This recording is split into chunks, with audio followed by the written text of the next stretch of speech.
I'm going to begin with the applications of deep learning that we saw at Booking.com, some of them. And then I'm going to talk about the life cycle of a model from a data scientist point of view. What are the different phases of a model?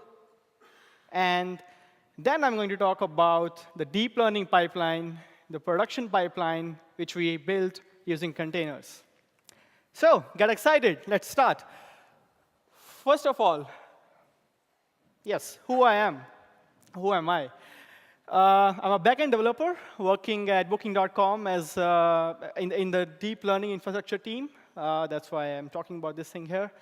I'm also a machine learning enthusiast, which means I spend almost all of my free time, free geeky time, on learning about machine learning and new different techniques coming up.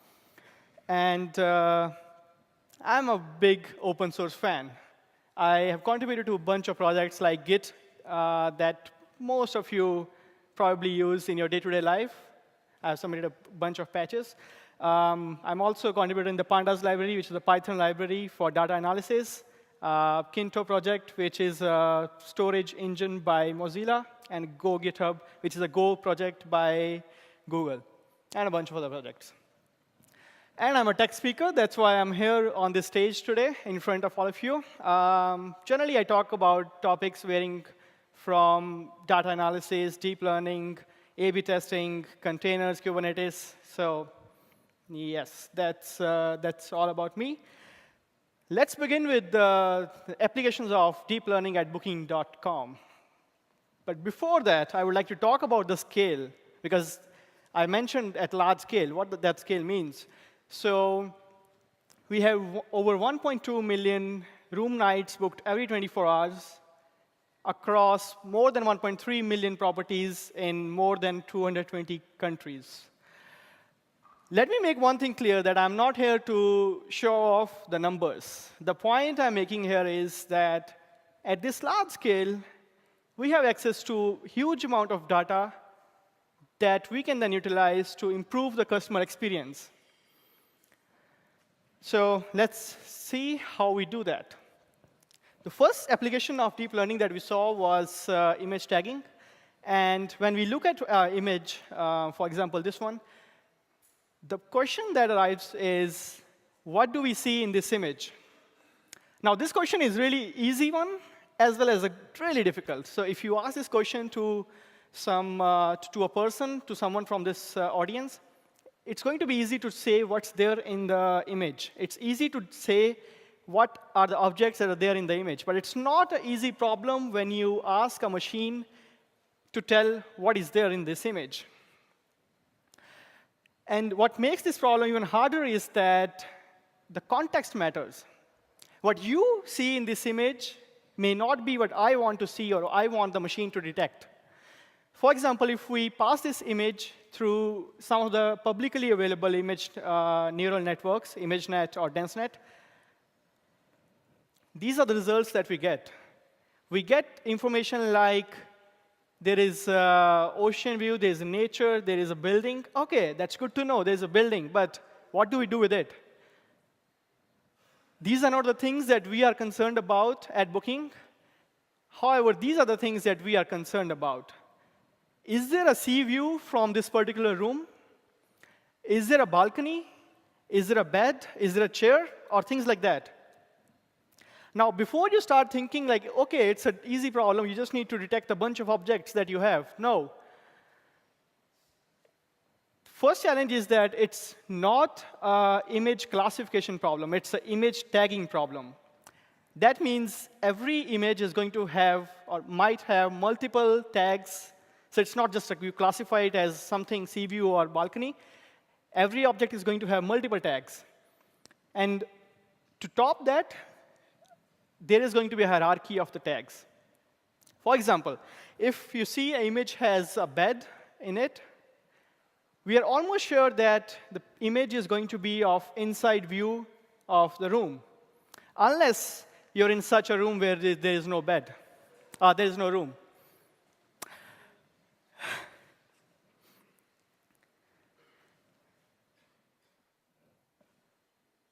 So once we know what's there in an image, we can use this information to help the customer decide what they want.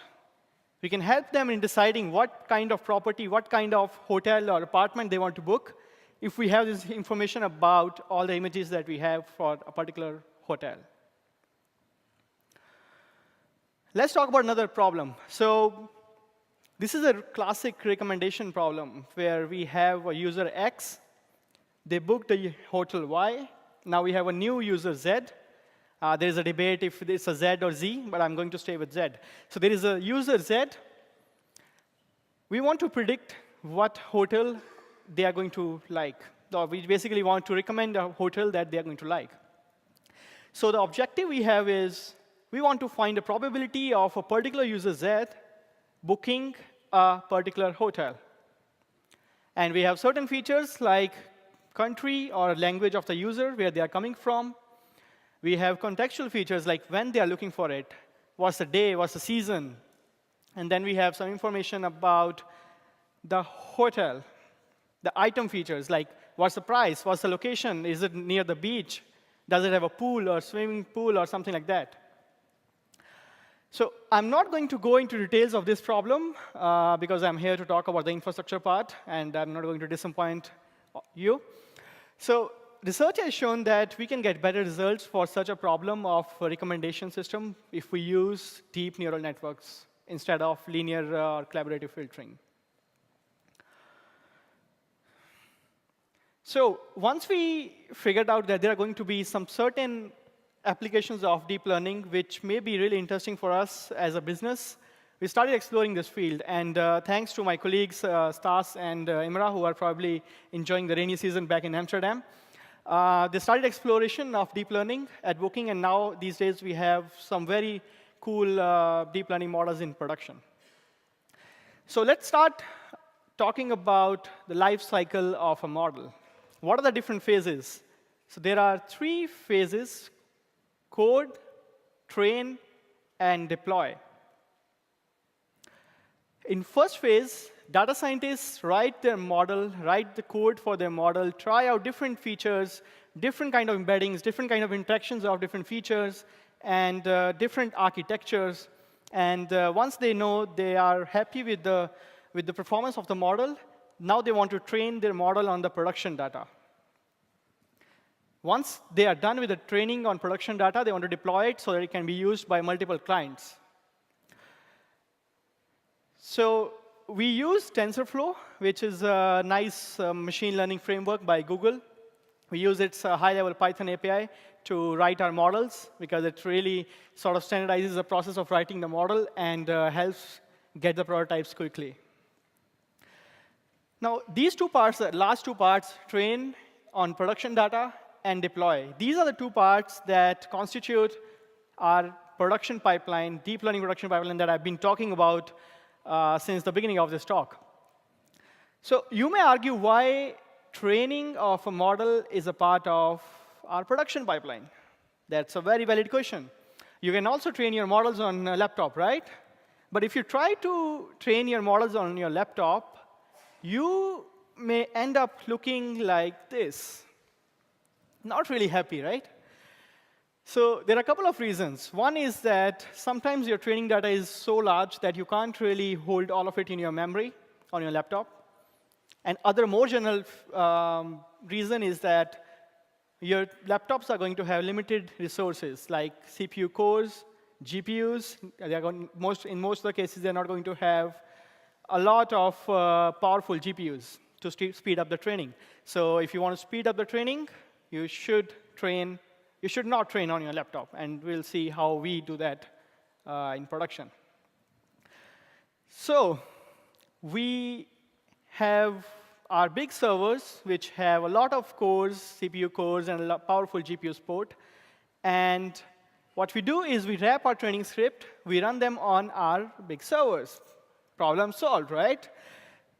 Not quite. So once we do this, there is a limitation with that. There are going to be multiple data scientists who are going to run their training at the same time, possibly on the same servers. So we might not be able to provide the independent environment that they might like to have. Plus, if they want to use different version of TensorFlow, for example, We need to create some sort of independent environment for that particular training so that it defines what it wants to use, so that we don't really need to have global level dependencies or particular packages. So this is what we do. We wrap our training script in a container. So this yellow thing is, let's consider that as a container. That's the best I could draw, not a designer. So we wrap our training script in a container, and then we run that container on our servers. So now, what is a container? Container is a lightweight package of the software that contains all the dependencies that it needs to run. And then we run that on our servers. Easy. So what that enables us to package all the versions, all the particular versions that we want for our training, package that up, and ship it as a container. So that solves the problem of having multiple different versions of multiple dependencies. And these containers can also utilize the GPU support that we might have on our servers. You can just utilize whatever GPUs we have. So in a nutshell, this is how it looks like. We have our production data in Hadoop storage that we want to use to train our model. We spawn up a new container every time we want to run a training. That container, again, has all the dependencies it needs, has a training script, and it takes the data from Hadoop storage. Once it has the data, it runs the training. And now, while the model is being trained, we want to make sure that we can somehow save that model. We should be able to save the trained model so that we can utilize that later. We can deploy it somewhere. So we save the model checkpoints back to Hadoop storage. Model checkpoints are like the model weights that are going to be that are required to be able to load the model again at the deployment stage. Once we save the model checkpoints, the container dies. Yes, who can be more selfless than a container? It takes birth to do the work that you assign, and then it dies. That's the entire life of a container.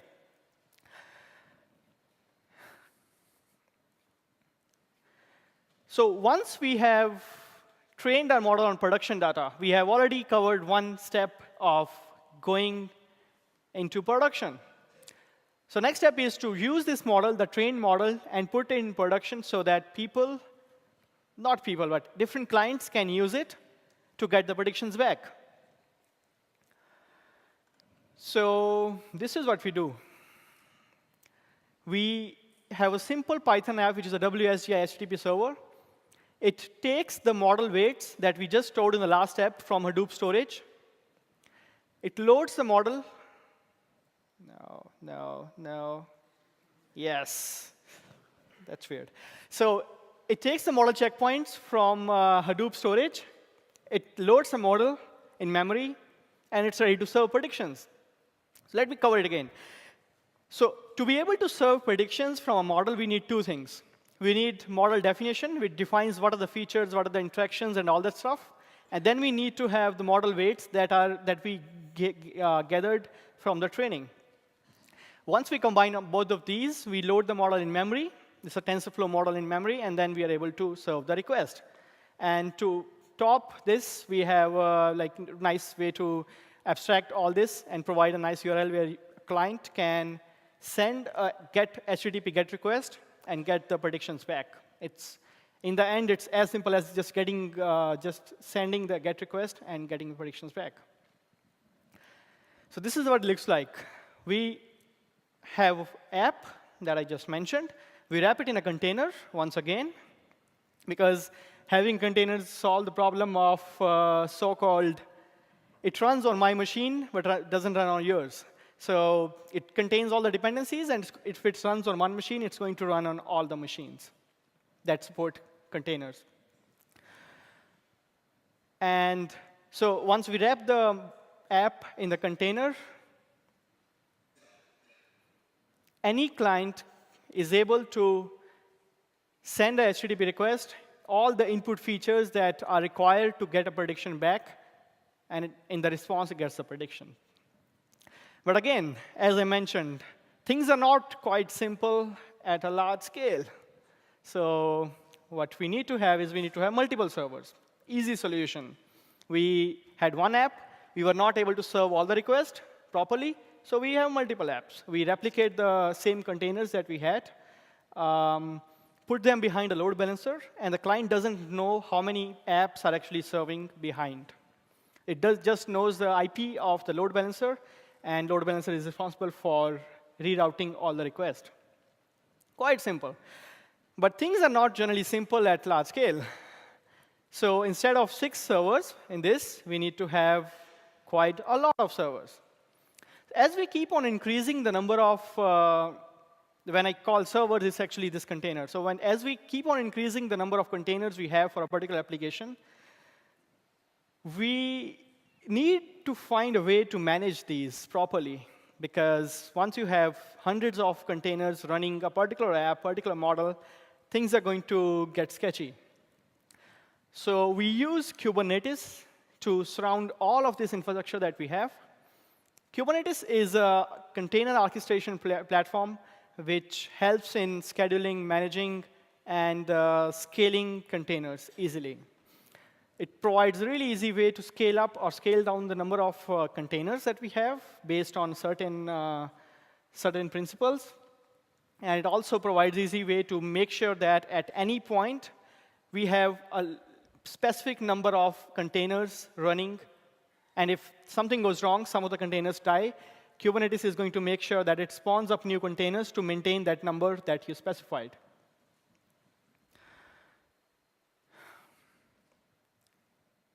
So that was about putting in production. But once you put things in production, a lot of responsibility comes on you.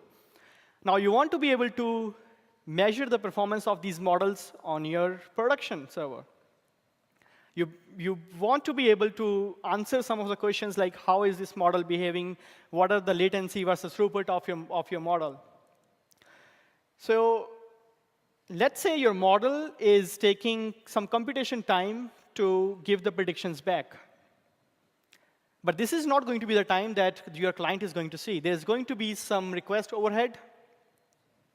And so in general, the total prediction time is going to be the sum of your request overhead and the computation time. And if in case you send like more than one instances to predict on in one request, for example, if you have n instances that you want to predict on in one request, it's going to be n times of computation time that your model requires to predict.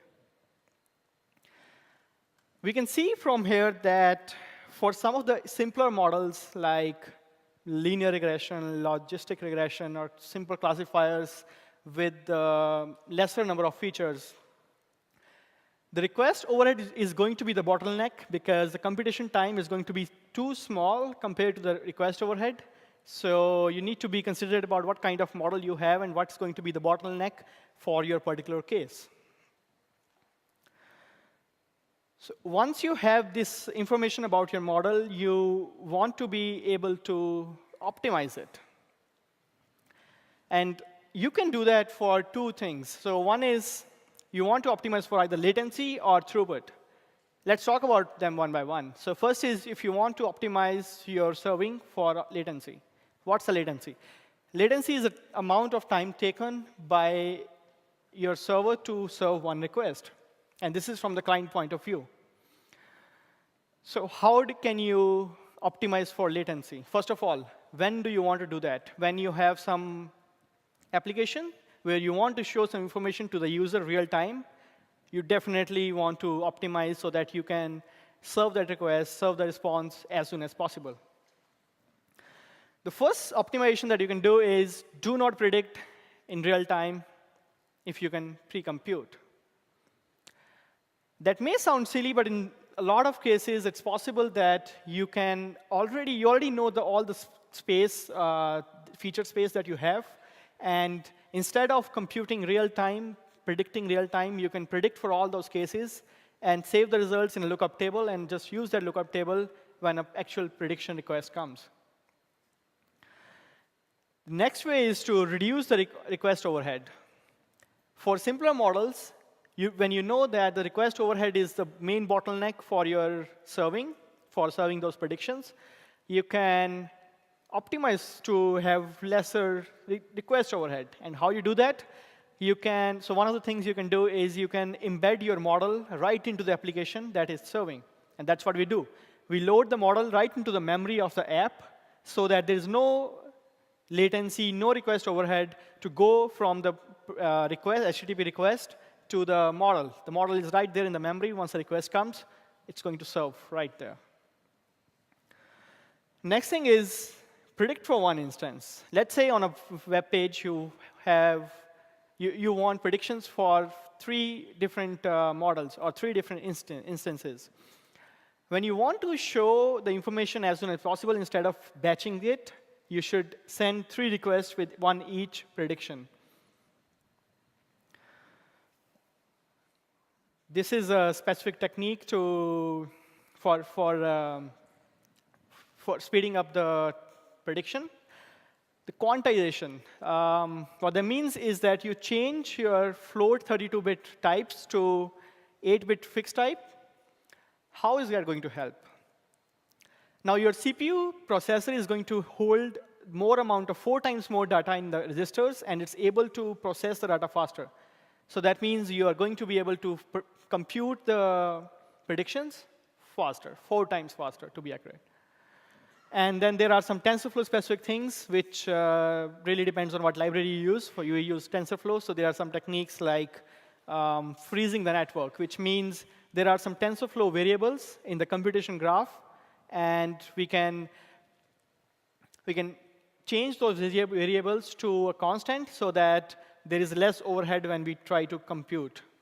And the next thing is we optimize for inference, which means we remove all the unwanted nodes from the computation graph so that we don't really compute unnecessary things that we don't need in order to predict something. Now, the second application is optimizing for throughput. Now, what is throughput? Throughput is the amount of work done in 1 unit time. So when do you want to optimize for throughput? Let's say you have some cron job or Uzi workflow or some offline work that needs to be done every night or every hour or every 10 minutes. There you don't really care about when a particular request arrives or when it gets the response. What you care about is how much time it takes to do this bunch of work. So that's when we want to optimize for throughput, so that we just care about how much work is being done in a particular time, and we just don't care about when a particular request or how much time a particular prediction takes. Again, the first thing we can do is don't predict in real time. And this is not that I'm trying to enforce this, that you should do this, but this is something that you should always consider. Is it possible to pre-compute and have a lookup table to serve the request? If so, always do that. It's going to be much faster. OK, batch request. So once you know that you're going to do millions of rows of work, it's better that instead of sending 1 request per prediction, you batch your input features. Like you have thousands of input features right in 1 request. And then you send the request at once and get the response back. So by doing this, you reduce the request overhead, because if you send 10,000, for example, predictions in 1 request, you are going to get rid of all of the request overhead that was going to be there. This is really interesting. Parallelize your request. So when you want to have a lot of work done, instead of waiting for your request to get this response back, you do the work asynchronously. You send the request parallelly using multiple workers and do some sort of callbacking option to make sure that you collect the results better and faster. So let me try to summarize what I talked about. First of all, I talked about the training of models in containers. We spawn up a container every time we want to train, get the data from Hadoop storage. Once the training is done, store back the model weights into the Hadoop storage. Now, the next step is to be able to serve those model weights in production, in containers. We spawn up containers which have the Python app that we want to run. It loads the model definition as well as the model weights. Once we have that model, it's ready to be served corresponding to any HTTP GET request. And next is we optimize our serving for particular applications. It may be real-time application where we want to optimize for latency. It may be some offline application where we want to optimize for throughput. That's all I have. And if you want to get in touch with me, you can get in touch with me on all of these social media networks. I go by Sahil Dua 2305 username. And yeah, thank you.